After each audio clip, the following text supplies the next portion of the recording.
Assalamualaikum warahmatullahi wabarakatuh. Halo, apa kabar semuanya? Bertemu lagi dengan Maratun. Kali ini kita akan belajar mengenai sistem reproduksi pada manusia.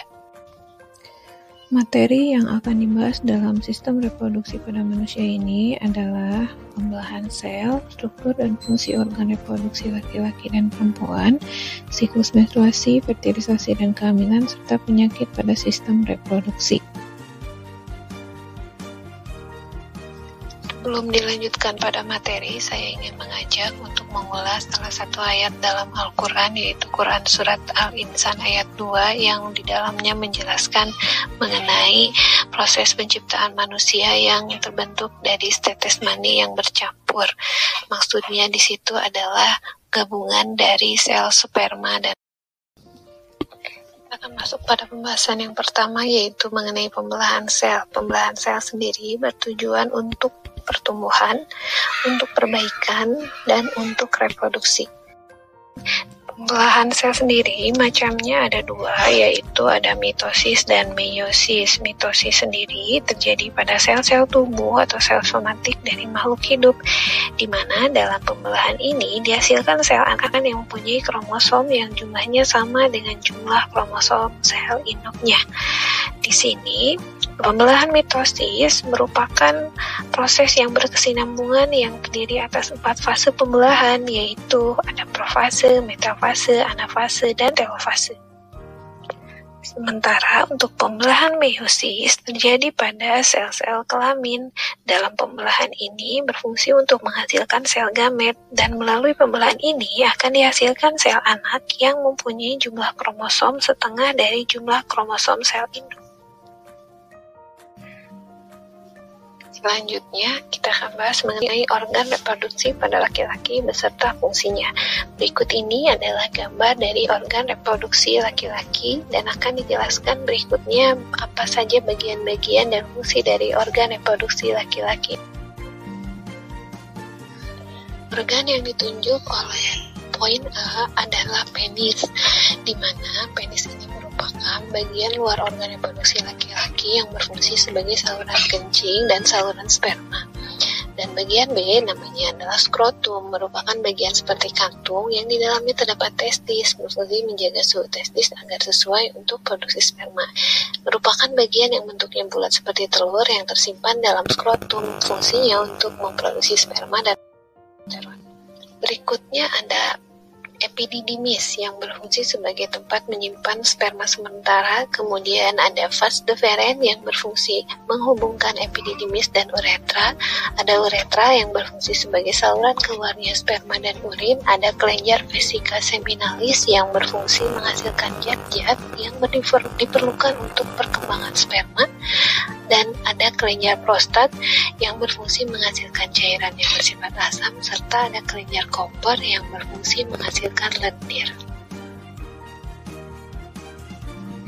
Spermatogenesis adalah proses pembentukan sperma yang terbentuk di dalam tumulus seminiferus. Proses ini terjadi secara bertahap. Sel induk sperma atau spermatogonium yang bersifat diploid mengalami pembelahan secara mitosis membentuk spermatosit primer. Selanjutnya, spermatosit primer mengalami pembelahan meiosis tahap 1 membentuk 2 spermatosit yang sekunder yang bersifat haploid. Spermatosit sekunder kemudian mengalami pembelahan meiosis tahap 2 dan membentuk spermatid yang bersifat haploid. Dan akhirnya spermatid mengalami diferensiasi atau perkembangan sehingga terbentuk 4 sel sperma atau spermatosit.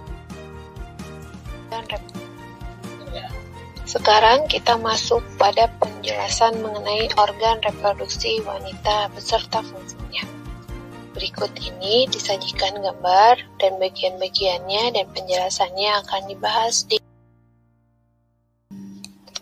berikut ini adalah struktur dan fungsi organ pada sistem reproduksi wanita. Untuk yang pertama, yang A ada ovarium yang berfungsi menghasilkan sel telur. Berikutnya ada saluran telur atau tuba falopin atau juga ovidak yang merupakan saluran yang panjang yang menghubungkan antara ovarium dengan rahim.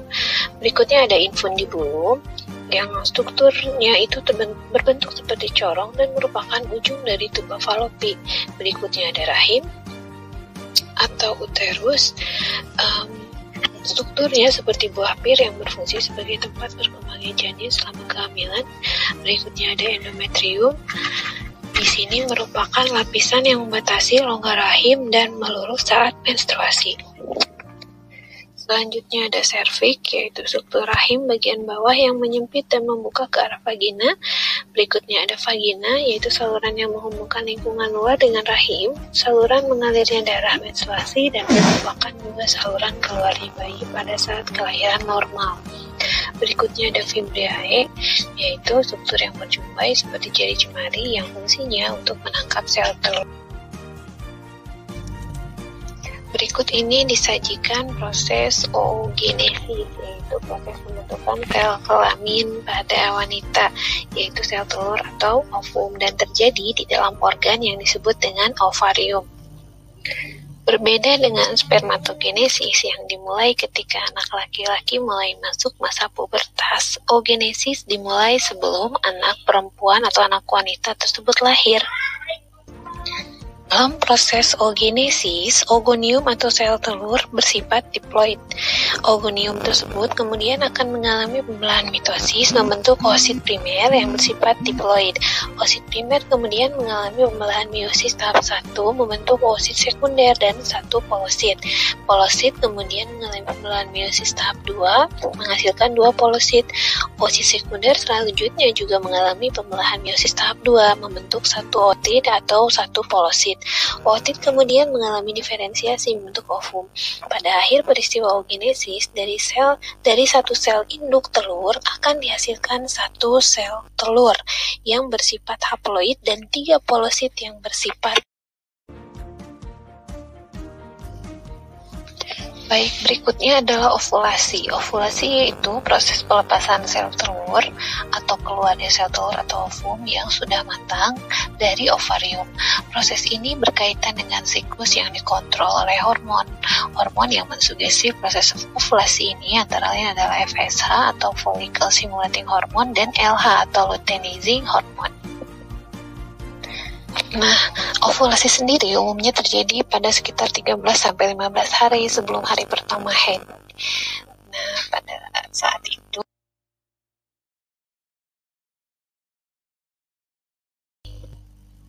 menstruasi sendiri merupakan suatu keadaan keluarnya darah, lendir, dan sel-sel epitel yang menyusun dinding rahim.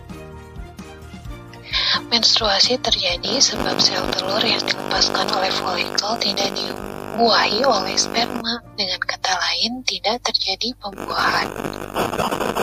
Pada umumnya, satu siklus menstruasi berlangsung selama 28 hari. Akan tetapi, ada perempuan yang mengalami siklus menstruasi lebih pendek atau lebih panjang. Seorang perempuan yang mengalami siklus menstruasi pendek, siklus akan berlangsung selama kurang lebih 18 hari. Seseorang perempuan yang mengalami siklus menstruasi panjang, siklus akan berlangsung selama kurang lebih 40 hari. Tahukah kamu bahwa siklus menstruasi dapat dibagi menjadi beberapa fase? Fase pertama adalah fase menstruasi. Pada fase ini, hormon FSH memicu berkembangnya folikel dalam ovarium. Fase berikutnya adalah fase proliferasi, di mana hormon estrogen dan progesteron akan memicu dinding rahim untuk menebal. Tujuannya adalah untuk mempersiapkan tempat melekatnya embrio apabila sel telur dibuahi oleh sperma. Fase ketiga adalah fase sekretori, di mana folikel yang telah melepaskan sel telur akan berubah menjadi korpus luteum. Sel telur yang telah diovulasikan akan ditangkap oleh fimbriae dan akan bergerak menuju tuba falopi. Jika pada saat itu sel telur tidak dibuahi oleh sperma, maka akan dikirimkan sinyal tertentu pada korpus luteum untuk tidak memproduksi hormon estrogen dan progesteron lagi. Dengan demikian, pada fase ini jumlah hormon estrogen dan progesteron pada perempuan akan menjadi rendah. Rendahnya hormon estrogen dan progesteron menyebabkan jaringan penyusun dinding rahim rusak dan pembuluh darah yang ada pada dinding rahim pecah, sehingga perempuan akan mengalami Sebelumnya kamu sudah mempelajari tentang siklus menstruasi. Nah, sekarang bagaimanakah apabila sel telur yang terdapat pada tuba Fallopi dibuahi oleh sperma? Ya, maka akan terjadi yang namanya fertilisasi, yaitu proses peleburan antara satu sel sperma dengan satu sel telur ovum. Nah, sekali lagi, fertilisasi itu adalah proses peleburan antara sel sperma dengan sel telur yang nantinya akan membentuk zigot. Nah, sperma itu bergerak menuju sel telur menggunakan flagellanya yang akan menggerakkan tubuhnya dalam cairan yang ada pada tuba Fallopi untuk menuju ke sel telur. Zigot yang terbentuk setelah terjadinya proses fertilisasi akan melakukan pembelahan, selanjutnya berkembang menjadi embrio yang akan menuju ke rahim, kemudian tertanam ke dalam endometrium. Nah, pada kondisi ini, seseorang perempuan akan mengalami pada saat proses kehamilan, setelah zigot terbentuk, zigot langsung membelah diri secara mitosis menjadi 2, 4, 8, 16 sel, dan seterusnya. Dalam waktu bersamaan, dinding rahim menjadi tebal, penuh dengan pembuluh darah yang siap menerima zigot. Zigot menempel pada dinding rahim untuk berkembang, dan embrio berkembang dalam kandungan sehingga menjadi bayi yang siap lahir selama 9 bulan, 10 hari atau sekitar 37 minggu. Perkembangan embrio dalam kandungan dapat dibagi menjadi beberapa periode. Di sini perkembangan embrio terjadi dalam 3 periode atau trimester. Dalam proses kehamilan dapat saja terjadi yang namanya kehamilan kembar. Kehamilan kembar ada 2 macam, ada kembar identik, ada kembar non-identik. Kembar identik disebut juga kembar monozigotik yang berasal dari ovum dan sperma yang sama. Sementara kembar non-identik atau disebut juga dengan kembar dizigotik berasal dari ovum dan sperma. Berikutnya ada menopause. Menopause adalah waktu yang menandai berakhirnya siklus menstruasi. Ini didiagnosis setelah melewati 12 bulan tanpa periode menstruasi. Menopause dapat terjadi pada usia 40-an atau 50-an, tetapi rata-rata usia 51 di Amerika Serikat. Menopause sendiri adalah proses biologis secara alami, tetapi gejala fisik seperti hot flashes dan gejala menopause emosional dapat mengganggu tidur, menurunkan alergi, atau mengurangi kesehatan emosional. Ada banyak perawatan efektif yang tersedia, mulai dari penyesuaian gaya hidup, kontrasepsi. Berdasarkan perlakuannya, alat kontrasepsi dibedakan menjadi 2. Yang pertama ada kontrasepsi permanen, yaitu kontrasepsi yang dilakukan dengan cara memotong saluran sel kelamin sehingga masa berlakunya akan selamanya. Yang kedua ada kontrasepsi non-permanen, yaitu kontrasepsi dengan cara menggunakan alat bantu. Contoh dari kontrasepsi permanen, yang pertama ada tubektomi, yaitu pemotongan saluran tuba Fallopi pada organ reproduksi wanita, dan yang kedua ada vasektomi, yaitu pemotongan saluran vas deferens. Kontrasepsi non-permanen, contohnya ada yang menggunakan alat bantu dan ada juga yang dengan alat bantu. Untuk kontrasepsi tanpa alat bantu disebut juga dengan KB, sistem kalender atau abstinensia. Cara KB dengan sistem kalender adalah dengan cara mengatur kehamilan dengan tidak melakukan hubungan seks pada wanita dalam masa subur. Sementara untuk kontrasepsi dengan alat bantu, contohnya adalah dengan mengkonsumsi pil KB, dengan susuk, dengan suntikan, dengan memasang IUD, dengan jeli, tablet busa. Penyakit pada sistem reproduksi yang pertama ada gonor atau kencing nanah. Penyebabnya adalah bakteri Neisseria gonor. Ditularkan melalui hubungan seksual. Tanda atau gejalanya diantaranya adalah terdapat nanah pada ujung saluran kencing dan terasa panas atau terbakar saat buang air kecil. Berikutnya sifilis yang disebabkan oleh bakteri Treponema pallidum. Ditularkan melalui hubungan seksual juga. Yang akibatnya adalah kerusakan pada organ reproduksi. Pada stadium lanjut, sifilis dapat menyerang hati, susunan saraf, dan otak. Selain itu, ada juga herpes genital. Penyebabnya adalah virus herpes simplex. Ditularkan melalui hubungan seksual. Akibat yang ditimbulkan adalah gangguan pada organ reproduksi, kulit, dan menyebabkan kanker rahim.